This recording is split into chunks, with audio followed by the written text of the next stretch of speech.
નમસ્કાર વિદ્યાર્થી મિત્રો, the HBK group of schools અને જીએસટીવીના સંયુક્ત ઉપક્રમે પ્રસારિત પાસ થવાના પંચામૃતમાં હું ડિમ્પલ શાહ આપ સૌનું સ્વાગત કરું છું. વિદ્યાર્થી મિત્રો, આજે આપણે ધોરણ 12 વિજ્ઞાન પ્રવાહમાં જીવ વિજ્ઞાન વિષયમાં પ્રકરણ નંબર 1 વિશેની થોડી માહિતી મેળવીશું. આ પ્રકરણમાં બોર્ડમાં પૂછાતા પ્રશ્નો તથા એના ગુણભાર વિશેની પણ ચર્ચા કરીશું. તો વિદ્યાર્થી મિત્રો, પ્રકરણ નંબર 1 કે જેનો ગુણભાર 10 છે, જેમાં 2 થી 3 માર્કના હેતુલક્ષી પ્રશ્નો અને 6 થી 8 માર્કના 2 માર્ક્સના, 3 માર્ક્સના અને 4 માર્ક્સના પ્રશ્નો બોર્ડની એક્ઝામમાં પૂછાય છે. પ્રકરણ નંબર 1 કે જેનું નામ છે ચેતાકીય નિયંત્રણ અને સહનિયમન. વિદ્યાર્થી મિત્રો, સજીવોમાં જે પણ પ્રકારની દેહધાર્મિક ક્રિયાઓ થાય છે, મનુષ્યો જે પણ પ્રકારની દેહધાર્મિક ક્રિયાઓ કરે છે, એમાં 2 તંત્ર છે એના લીધે થાય છે. એક છે એ ચેતાતંત્ર અને બીજું છે એ અંતઃસ્રાવી તંત્ર. આ પ્રકરણની અંદર આપણે ચેતાતંત્ર વિશેની માહિતી મળે છે અને પ્રકરણ નંબર 2માં આપણને અંતઃસ્રાવી ગ્રંથિઓ, એના સ્ત્રાવ અને એનું કાર્ય વિશેની માહિતી પ્રકરણ નંબર 2માં મળે છે. તો ચેતાતંત્રની વાત કરીએ એ પહેલાં ચેતાતંત્ર જે છે એ વિશિષ્ટ પ્રકારના કોષોનું બનેલું છે. આ કોષને આપણે ચેતાકોષ કહીએ છીએ. વિદ્યાર્થી મિત્રો, આ પ્રશ્ન જે છે એ બોર્ડમાં પૂછાય છે કે ચેતાકોષની રચના વર્ણો, તેનું આકૃતિ સાથેનું વર્ણન કરો. તો આપણે સૌથી પહેલાં આ જોઈશું કે ચેતાકોષનું વર્ણન અને તેની આકૃતિ. ચેતાકોષ જે છે, ચેતાકોષની રચના આપણે જોઈએ તો ચેતાકોષનો આ ભાગ છે એને આપણે કોષકાય કહેવામાં આવે છે. કોષકાયના આકારમાં આપણને વિવિધતા તે ગોળાકાર, લંબગોળાકાર અને તારાકાર જોવા મળે છે. અહીં તારાકાર કોષકાય દર્શાવવામાં આવ્યો છે. કોષકાયની અંદરનું જે પ્રવાહી છે એને કોષ રસ, ચેતાકોષ રસ તરીકે ઓળખવામાં આવે છે. ચેતાકોષ રસની અંદર આપણને કણાભસૂત્ર, ગોલ્ગી કાય તથા કોષ કેન્દ્રની ફરતે નિઝલની કણિકાઓ. વિદ્યાર્થી મિત્રો, આ જે કણિકાઓ છે એને નિઝલની કણિકાઓ કહેવામાં આવે છે. નિઝલની કણિકાઓનું બીજું નામ બેઝોફિલિક કણિકા પણ છે. કોષકાયની ફરતે પરિવર્ત દિશામાં પ્રવર્ધો ઉદ્ભવે છે, જેમાં ટૂંકા અને શાખિત પ્રવર્ધો જે છે એને શિખાતંતુ કહેવામાં આવે છે. જ્યારે લાંબો, એકાકી અને સમવ્યાસી પ્રવર્ધ જે ઉદ્ભવે છે એને ચેતાક્ષ અથવા તો અક્ષતંતુ કહેવામાં આવે છે. હવે અહીં જોઈ શકાય છે એમ કે અક્ષતંતુ જે છે એની ફરતે એક પ્રકારનું મેદીય આવરણ આવેલું છે, જેને આપણે મજ્જાપડ કહીએ છીએ. આ જે આવરણ છે મિત્રો, એ આવરણ સફેદ, ચળકતું અને મેદીય દ્રવ્યનું બનેલું છે. આને મજ્જાપડ કહે છે. મજ્જાપડ એ અવાહક પડ તરીકે ઓળખાય છે. મજ્જાપડની ફરતેનું જે પડ છે એને ચેતાતંતુ પડ કહેવામાં આવે છે. મજ્જાપડ અને ચેતાતંતુ પડ ને આપણે સ્વરના કોષ તરીકે ઓળખીએ છીએ. હવે જે અક્ષતંતુ છે એનો દૂરસ્થ છેડો જે છે એ શાખિત છે. આ છેડો ને સૌથી આગળની બાજુએ આપણને થોડો ઉપસેલો અને ફૂલેલો ભાગ જોવા મળે છે, જેને આપણે ચેતોપાગમીય ગાંઠ તરીકે ઓળખીએ છીએ. હવે વિદ્યાર્થી મિત્રો, જે શિખાતંતુ અને અક્ષતંતુ જે છે, શિખાતંતુને અંતર્વાહી તંતુ અને અક્ષતંતુને બહિર્વાહી તંતુઓ પણ કહે છે.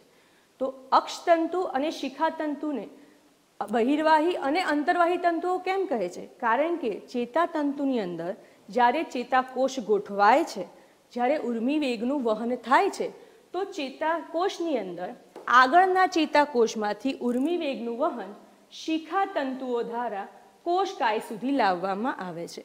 એટલા માટે આ તંતુઓ એટલે કે શિખાતંતુઓને અંતર્વાહી તંતુઓ પણ કહેવામાં આવે છે. જ્યારે અક્ષતંતુ જે છે, અક્ષતંતુ શિખાતંતુ દ્વારા આવેલા ઉર્મિ વેગનું વહન કોષકાયથી, કોષ કેન્દ્રથી દૂરની તરફ આ જે શિખાતંતુઓ છે એ ચેતાકોષની આગળના ચેતાકોષમાંથી આવતા ઉર્મિ વેગનું વહન કોષકાય સુધી કરે છે. એટલે શિખાતંતુઓને અંતર્વાહી તંતુઓ પણ કહેવામાં આવે છે. જ્યારે અક્ષતંતુ જે છે, જેને ચેતાક્ષ કહીએ છીએ, અક્ષતંતુ આ અક્ષતંતુ જે છે એ અહીં આવેલા ઉર્મી વેગને કોષકાયથી દૂરની તરફ લઈ જાય છે, એટલે માટે આપણે આ જે ચેતાક્ષ છે એને આપણે બહિર્વાહી તંતુઓ તરીકે ઓળખીએ છીએ.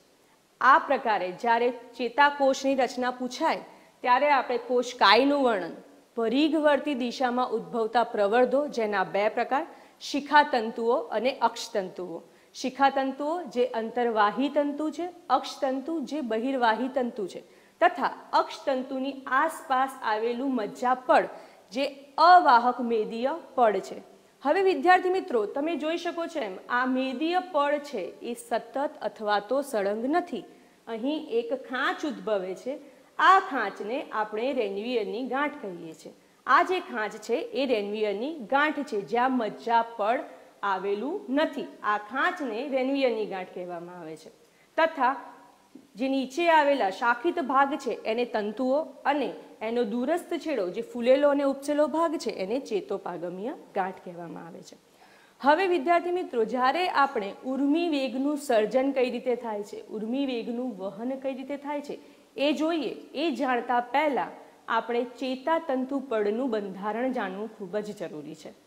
તો અહીં અંદર આવેલો જે ચેતાકોષ રસ છે એ રસની આજુબાજુ જે પડ છે જેને આપણે કોષ રસ પટલ તરીકે ઓળખીએ છીએ, આ કોષ રસ પટલ બીજા કોષોની જેમ દ્વિસ્તરીય લિપિડનું બનેલું સ્તર છે. આ એક સ્તર અને આ બીજું સ્તર, એમ બે દ્વિસ્તરીય લિપિડનું બનેલું આ સ્તર છે, જેમાં શીર્ષનો અને પૂંછનો ભાગ હોય છે.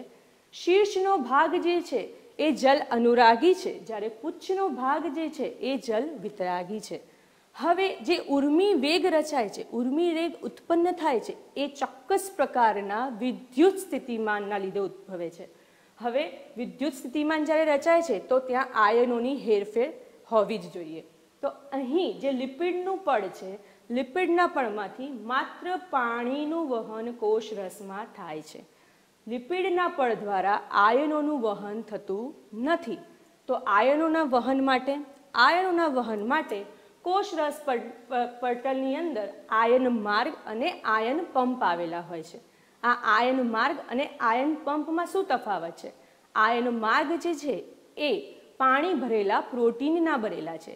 આયન માર્ગની અંદર એ પસંદગીમાન પટલ તરીકે, એટલે કે ચોક્કસ આયનોનું જ પ્રવેશ એ શક્ય કરે છે. એની અંદર દ્વિમાર્ગી વહન પણ પસંદગીપૂર્વક થાય છે. આયન માર્ગ જે છે, આયન માર્ગ એ પ્રસરણ ઢોળાંશની વિરુદ્ધ દિશામાં કાર્ય કરે છે, એટલે કે એ એટીપીમાંથી શક્તિ વાપરે છે.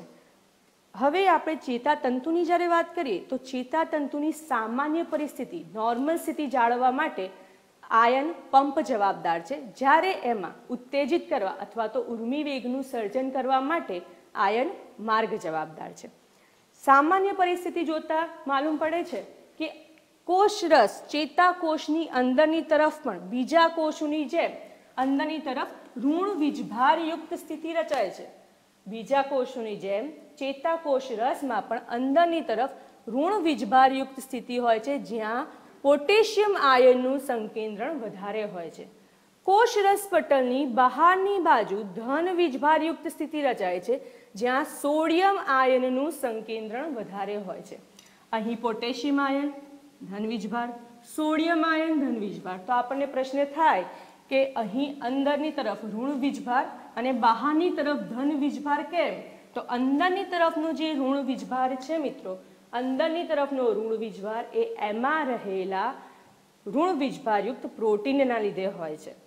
તો આ જે પરિસ્થિતિ છે કે જ્યારે અંદરની તરફ ઋણ વીજભારયુક્ત સ્થિતિ રચાય છે, બહારની તરફ ધન વીજભારયુક્ત સ્થિતિ રચાય છે, જેને સામાન્ય પરિસ્થિતિ કહીએ છીએ, ત્યારે ચેતાતંતુ ઉત્સેજિત નથી. તો આ જે સ્થિતિ છે એને વિશ્રામી કલાવીજ સ્થિતિમાન તરીકે ઓળખવામાં આવે છે, અથવા તો એને ધ્રુવીયકરણ અથવા તો ધ્રુવીય ચેતાતંતુ તરીકે ઓળખવામાં આવે છે. તો વિદ્યાર્થી મિત્રો, આ થઈ વિશ્રામી કલાવીજ સ્થિતિમાન. હવે બોર્ડની પરીક્ષામાં આ પ્રશ્ન પણ પૂછાય છે 2 માર્ક્સમાં કે વિશ્રામી કલાવીજ સ્થિતિમાન વર્ણવો. વિશ્રામી કલાવીજ સ્થિતિમાનની વ્યાખ્યા આપો. તો વિશ્રામી કલાવીજ સ્થિતિમાન એટલે શું? કે ચેતાકોષ રસની અંદર ઋણ વીજભારયુક્ત પરિસ્થિતિ, પોટેશિયમ આયનના કારણે અને બહારની તરફનું ધન વીજભાર જે સોડિયમ આયનના કારણે છે એને આપણે સામાન્ય પરિસ્થિતિ જેને વિશ્રામી કલા વીજ સ્થિતિમાન તરીકે અથવા તો ધ્રુવીકૃત ચેતાતંતુ તરીકે ઓળખીએ છીએ. હવે જ્યારે ઉત્તેજના થાય છે, આપણને કોઈ પણ પ્રકારની સંવેદના થાય છે ત્યારે ઉર્મિ વેગનું સર્જન થાય છે. તો હવે આપણે જોઈશું ઉર્મિ વેગનું સર્જન કઈ રીતે થાય છે. જ્યારે તમને કોઈ પણ પ્રકારનો સ્પર્શ થાય અથવા તો કોઈ પણ પ્રકારનું બાહ્ય વાતાવરણમાંથી દબાણ આવે ત્યારે આપણે જેમ કીધું એમ કે કોષરસ પટલની ઉપર આયન માર્ગ અને આયન પંપ આવેલા છે. એમાંનો ચોક્કસ આયન માર્ગ એટલે કે જેને કહેવાય સોડિયમ આયન માર્ગ ખુલી જાય છે. સોડિયમ આયન માર્ગ ખુલશે એટલે કોષરસ પટલની બહાર આવેલા સોડિયમ આયન છે એ અંદરની તરફ ગતિ કરશે. જ્યારે આ સોડિયમ આયન અંદરની તરફ ગતિ કરશે, અંદર ધન વીજભારની સ્થિતિ રચાશે, તો આ જે ચેતાક્ષ છે એ દ્વિધ્રુવીય ચેતાક્ષ તરીકે ઓળખાશે અથવા તો આ પરિસ્થિતિને આપણે સક્રિય કલા વીજ સ્થિતિમાન તરીકે ઓળખીએ છીએ. અહીં ચેતાતંતુ જે છે ઉત્તેજિત થઈ ગયો છે, અહીં ઉર્મિ વેગનું સર્જન થઈ ચૂક્યું છે.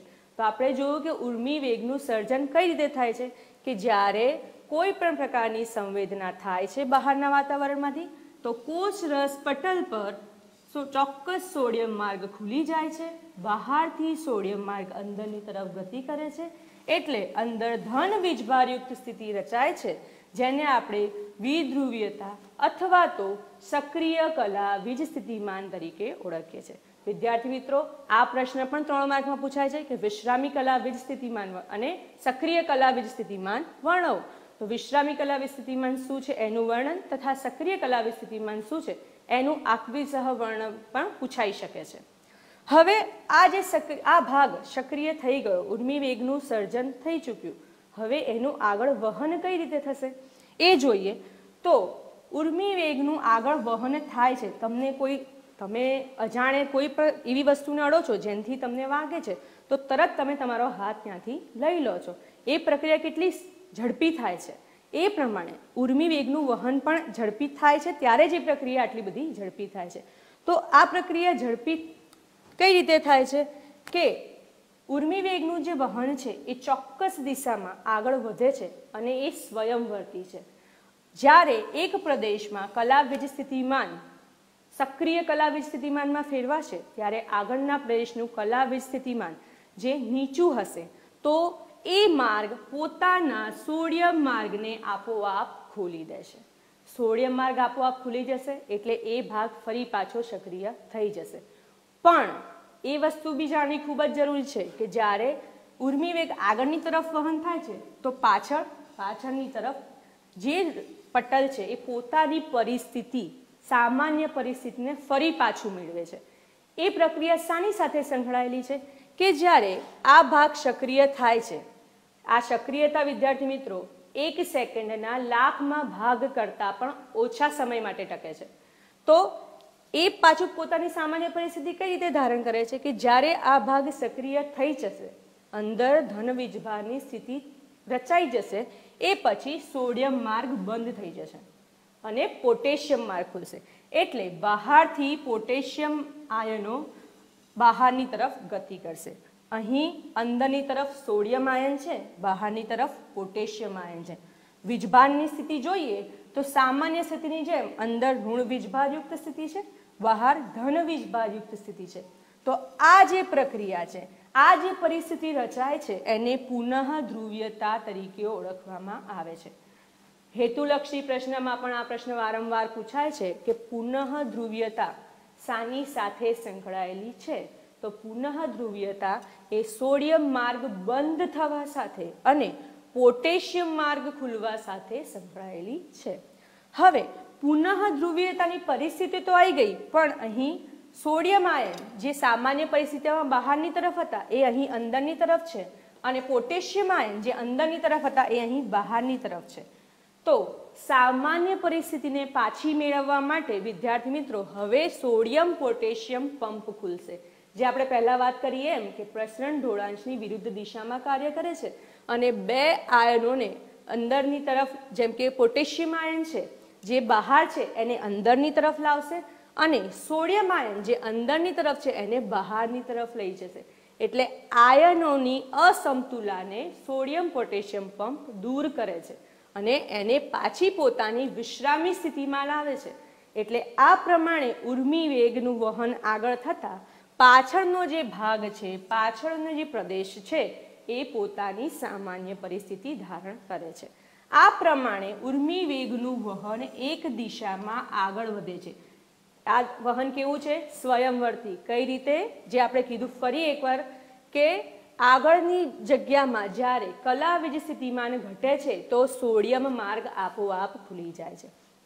વિદ્યાર્થી મિત્રો, હેતુલક્ષી પ્રશ્નમાં પણ આ પૂછાય છે કે ઉર્મી વેગની સક્રિયતા એટલે જ્યારે ચેતાતંતુ સક્રિય બને છે એ કઈ ક્રિયા સાથે સંકળાયેલું છે, તો એની માટે તમને ઓપ્શન આપ્યા હોય પણ એમાં સાચો વિકલ્પ શું છે કે સોડિયમ માર્ગ ખુલવા સાથે. સક્રિય ક્યારે બને છે કે ઉર્મી વેગનું સર્જન ક્યારે થાય છે? તો એ સોડિયમ માર્ગ ખુલવા સાથે. અને પુનઃ ધ્રુવીયતા ક્યારે આવે છે? સોડિયમ માર્ગ બંધ થવા સાથે અને પોટેશિયમ માર્ગ ખુલવા સાથે. તો આ થયું ઉર્મી વેગનું સર્જન અને ઉર્મી વેગનું વહન. હવે ઉર્મી વેગનું વહન આ ભાગમાં આગળ સુધી તો થાય છે, પણ અહીં આ ભાગમાં આવીને કઈ રીતે થતું હશે એ જોઈએ. ચેતાતંતુની અંદર જેમ કીધું એમ કે ચેતાકોષ ગોઠવાયેલા હોય છે, પણ એકબીજા સાથે ચેતાકોષ ભૌતિક સંપર્કમાં હોતા નથી. કઈ રીતે? એક ચેતાકોષના શિખાતંતુ પછીના ચેતાકોષના અક્ષતંતુ સાથે ભૌતિક સંપર્ક ધરાવતા નથી. ત્યાં ચોક્કસ પ્રકારનો અવકાશ હોય છે. 200 એંગસ્ટ્રોમ લંબાઈનો અવકાશ આવે છે. આ અવકાશને ચેતોપાગમ કહેવામાં આવે છે. આ પ્રશ્ન પણ 2 માર્કમાં પૂછાય છે કે ચેતોપાગમ વિશે નોંધ લખો.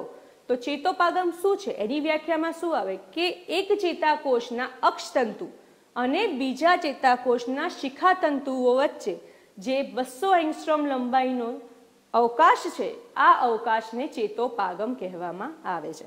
હવે ભૌતિક સંપર્કમાં તો નથી, તો ઉર્મી વેગનું વહન એક ચેતાકોષમાંથી બીજા ચેતાકોષમાં કેવી રીતે થાય છે કે અહીં એક ચેતાપ્રેષક દ્રવ્ય, ચોક્કસ પ્રકારનો ચેતાપ્રેષક દ્રવ્ય ઉત્સર્જિત થાય છે.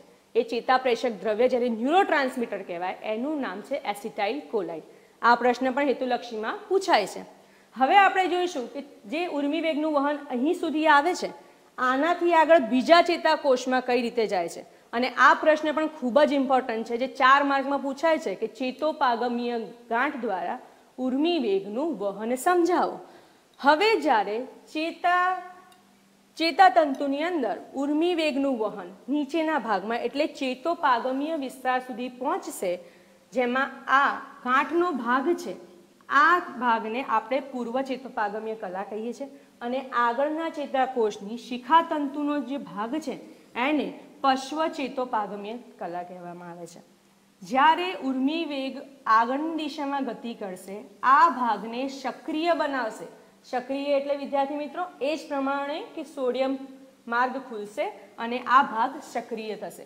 તો આ ભાગ જ્યારે સક્રિય થાય છે ત્યારે આ અવકાશની અંદર રહેલો કેલ્શિયમ આયન અંદરની તરફ શોષાય છે. જેમ કેલ્શિયમનું પ્રમાણ અંદર વધે છે તો ચેતોપાગમીય ગાંઠની અંદર એક ચોક્કસ પ્રકારની શ્રાવી પુટિકાઓ આવેલી હોય છે, જેને ચેતાપાગમીય વેસિકલ્સ કહેવામાં આવે છે. આ શ્રાવી પુટિકાની અંદર ચેતાપ્રેષક દ્રવ્ય એસિટાઇલ કોલાઇન સંગ્રહિત હોય છે. તો જ્યારે બહારથી કેલ્શિયમ આયન અંદરની તરફ જશે ત્યારે આ જે શ્રાવી પુટિકા છે એની અંદર સંગ્રહાયેલો એસિટાઇલ કોલાઇનનો સ્રાવ થશે. હવે આ એસિટાઇલ કોલાઇન આ અવકાશમાં આવી ગયો. હવે પશ્વ ચેતોપાગમીય જે કલા છે, અહીં ચોક્કસ પ્રકારના રિસેપ્ટર પ્રોટીન છે. તો આ અણુઓ આની સાથે બાઇન્ડ થશે અને સંકુલ રચશે. હવે આ જે સંકુલ રચાયું, જેમાં એસિટાઇલ કોલાઇન અને પ્રોટીન એકબીજા સાથે જોડાઈને જે સંકુલ રચે છે, આ સંકુલ આ અવકાશમાંથી આગળના ચેતોપાગમીય વિસ્તારમાંથી જે સોડિયમ આયન આયા છે એનું શોષણ કરશે. એટલે કે અહીં સોડિયમ માર્ગ ખુલી જશે, આ ભાગ સક્રિય બની જશે અને આગળના ચેતાકોષની અંદર સક્રિયતા આગળની તરફ જશે. એટલે કે ઉર્મી વેગનું વહન જે છે એ અહીંથી આગળની તરફ થશે. હવે અહીં જે એસિટાઇલ કોલાઇન છે જેનો સ્રાવ ઉપરની ચેતોપાગમીય ગાંઠમાંથી થયો છે, તો આ બી નિષ્ક્રિય થશે. એ કઈ રીતે થશે કે પશ્વ ચેતોપાગમીય કલા ઉપર ચોક્કસ ઉત્સેચક જેને કહેવાય છે એસિટાઇલ કોલાઇન એસ્ટરેઝ ઉત્સેચક, આ ઉત્સેચક જે છે એ એસિટાઇલ કોલાઇનનું જળ વિભાજન એસિટિક એસિડ અને કોલાઇનમાં કરશે. એટલે એને નિષ્ક્રિય કરવા માટે પશ્વ ચેતોપાગમીય કલા પર આવેલા ઉત્સેચક જેને કહેવાય એસિટાઇલ કોલાઇન એસ્ટરેઝ ઉત્સેચક જે એસિટાઇલ કોલાઇનનું જળ વિભાજન કરશે અને એને એસિટિક એસિડ અને કોલાઇનમાં ફેરવશે. હવે જ્યારે એસિટિક એસિડ અને કોલાઇનમાં આનું જળ વિભાજન થશે તો પૂર્વ ચેતોપાગમીય કલા છે એના દ્વારા ફરી પાછું આનું શોષણ થશે અને એટીપીની હાજરીમાં એ ફરી પાછું એસિટાઇલ કોલાઇનમાં પુનઃ સંશ્લેષિત થશે.